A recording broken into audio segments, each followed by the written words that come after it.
যে আমাকে স্যার ভাবার দরকার নেই, স্যার বলারও দরকার নেই। আমি আপনাদের সন্তান হিসেবে এখানে এসেছি, আমি জনগণের পক্ষ থেকে এসেছি, জনগণের দাবি দেওয়া নিয়ে এসেছি, এক নতুন বাংলাদেশের স্বপ্ন নিয়ে এসেছি। এখন আমি আপনাদের কাছে সেই সহযোগিতাটা কামনা করছি। আমরা জানি যে তথ্য সম্প্রচার মন্ত্রণালয় একটি রাষ্ট্রের এবং বাংলাদেশের খুবই গুরুত্বপূর্ণ একটি মন্ত্রণালয়, এবং সামগ্রিকভাবে বাংলাদেশের যে মত প্রকাশের স্বাধীনতা, গণমাধ্যমের পরিস্থিতি, সেটা কিন্তু এই মন্ত্রণালয়ের উপর অনেকাংশে নির্ভর করে। আমরা বিভিন্ন সময়ে গণমাধ্যম কর্মীদের থেকে শুনেছি বা আরো বিভিন্ন মানুষের কাছ থেকে শুনেছি যে আমাদের এখানে মত প্রকাশের স্বাধীনতার উপর নানাভাবে বাধা তৈরি করা হয়েছে, এবং যেহেতু ফ্রিডম অফ প্রেস যদি না থাকে, ফ্রিডম অফ স্পিচটি কিন্তু নিশ্চিত হয় না। সেই জায়গায় কিন্তু গণমাধ্যমের স্বাধীনতা নিশ্চিত করতে আমাদের কাজ করতে হবে। সেই জায়গায় বিভিন্ন ধরনের আইন এবং বিধিনিষেধ রয়েছে, যেগুলো নিয়ে সমালোচনা রয়েছে। আমাদের এই আইন এবং বিধিনিষেধগুলো কিন্তু পুনর্বিবেচনা করতে হবে, যাতে বাক স্বাধীনতা বা প্রেসের স্বাধীনতা যাতে সেখানে বাধাগ্রস্ত না হয়। দ্বিতীয়ত, আমাদের এই আন্দোলনে ছাত্র জনতা, শ্রমিকদের পাশাপাশি কিন্তু প্রচুর সাংবাদিক শহীদ হয়েছেন, আহত হয়েছেন। আমি জানি না এখন পর্যন্ত কি উদ্যোগ নেওয়া হয়েছে, কিন্তু দ্রুত সময়ের মধ্যে এই সাংবাদিক যারা এখনো আহত অবস্থায় আছেন এবং যারা শহীদ হয়েছেন তাদের পাশে এবং তাদের পরিবারের পাশে আমাদের দাঁড়ানো উচিত। এবং আমরা এই আন্দোলনের পরিস্থিতিও যদি একটু বলি, আমরা দেখেছি যে আপনারা সবই জানেন যে আন্দোলনের মাঝে কিভাবে ইন্টারনেট বন্ধ করে দেওয়া হয়েছিল এবং একটা ব্ল্যাক আউটে চলে গেছিল, এখানে কি হচ্ছিল কিছুই জানা যাচ্ছিল না। এবং একদিকে ইন্টারনেট বন্ধ করে দেওয়া হয়েছিল, সোশ্যাল মিডিয়া বন্ধ, তথ্যের কোনো প্রবাহ চলছিল না, মানুষের কাছে কেউ কিছু জানতে পারতেছিল না। এবং অন্যদিকে ইলেকট্রনিক মিডিয়া কিন্তু সম্পূর্ণ সরকারের করায়ত্তে ছিল। এবং এটা আমি নিজের ব্যক্তিগত অভিজ্ঞতা থেকে বলছি, আমাদের কোনো বক্তব্য কিন্তু একটা সময় সেই সময় প্রচার করা হতো না। আমাদের বিভ্রান্তিকর বক্তব্য বা হচ্ছে যেটা আমরা বলিনি এরকম মিসকোট করে প্রচার করা হতো। তারপর আমরা সেই সময় দেখেছি যে কিছু প্রিন্ট মিডিয়া আমাদেরকে সাপোর্ট দিয়েছে, আমাদেরকে অনেক মিডিয়ার অনেক জায়গা থেকে বিভিন্নভাবে সাপোর্ট দেওয়া হয়েছে। এই আন্দোলনের পুরোটা সময় যারা ফিল্ড লেভেলে কাজ করেছে, রিপোর্টাররা কাজ করেছে, তারা আমাদেরকে নানাভাবে সহায়তা করেছে, এই আন্দোলনে জনগণের পক্ষে থেকেছে।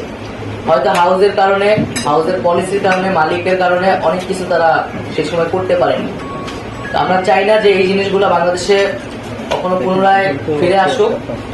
গণমাধ্যম যাতে তার যে স্বাধীনতা, সেই স্বাধীনতা নিয়ে কাজ করতে পারে এবং জনগণের পক্ষে সবসময় কথা বলতে পারে। আমরা সাংবাদিকদের বেতন কাঠামোর বিষয়টি নিয়ে কথা বলতে চাই। এটা নিয়ে অনেক অসন্তোষ রয়েছে, এবং আমরা যদি মেধাবীদেরকে উৎসাহিত করতে না পারি সাংবাদিকতায়, তাহলে কিন্তু সাংবাদিকতা এগোবে না। সেই জায়গায় যারা রিপোর্টার, যারা জুনিয়র লেভেলে কাজ করতেছে, তাদের বেতন কাঠামো কিন্তু তাদের বেতন কিন্তু খুবই কম। অনেক জায়গায় কোনো বেতন কাঠামো মানা হয় না। তো এই বিষয়ে সুস্পষ্ট নীতিমালা প্রয়োজন। এবং আমাদের যে প্রতিষ্ঠানগুলোর কথা আপনারা বললেন, এই প্রতিষ্ঠানগুলা দ্রুততার সাথে গতিশীল করা দরকার, আধুনিকীকরণ করা দরকার।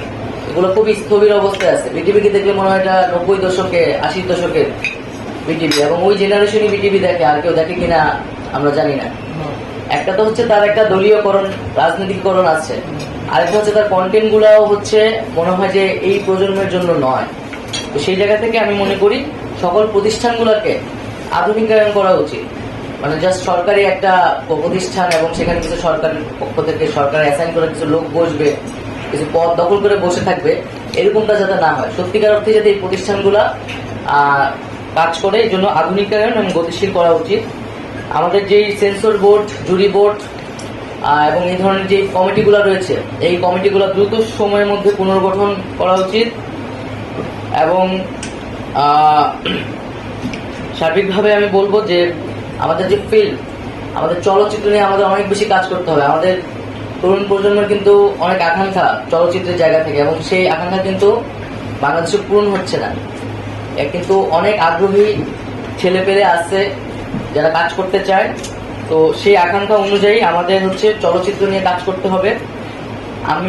আমরা ইতিমধ্যে জানি যে আমাদের অনেকগুলো চলচ্চিত্র সেন্সরড অবস্থায় আছে, তো সেই চলচ্চিত্রগুলো পুনর্বিবেচনা করা উচিত এবং যদি কোনো নীতিমালা ভঙ্গ না হয় এবং তাহলে সেই চলচ্চিত্রগুলোকে দ্রুত সময়ের মধ্যে প্রকাশ করার সুযোগ দেওয়া উচিত এবং এই সকল ক্ষেত্রে কোনো ধরনের স্বজনপ্রীতি কোনো ধরনের ব্যক্তিগত পরিচয় যাতে বিবেচনায় না নেওয়া হয়, একেবারেই নীতিমালা এবং যৌক্তিকতার ভিত্তিতে যাতে সকল বিবেচনা করা হয়। সার্বিকভাবে আমি হয়তো আপনাদের সাথে আরো বসে আপনাদের কথাগুলো শুনবো এবং আমাদের যে ভিশনগুলো আছে সেটি আপনাদের সাথে শেয়ার করব। আমরা একটি মেধাভিত্তিক বৈষম্যহীন বাংলাদেশ চেয়েছি এবং একটি দুর্নীতিমুক্ত বাংলাদেশ চেয়েছি। সেই আকাঙ্ক্ষায় আমরা বাংলাদেশকে পুনর্গঠন করতে চাচ্ছি সার্বিকভাবে সকল সেক্টরে, এবং আপনাদের কাছেও সেই আহ্বানটি থাকবে যে সরকার যে লক্ষ্য নিয়ে কাজ করছে আমরা সকলে একসাথে ঐক্যবদ্ধভাবে বাংলাদেশের মানুষের পক্ষে এই বাংলাদেশটি গড়ে তুলব। এটি আমাদের কাছে একটি সুযোগ এসেছে, সেই সুযোগটি আমরা কাজে লাগাবো।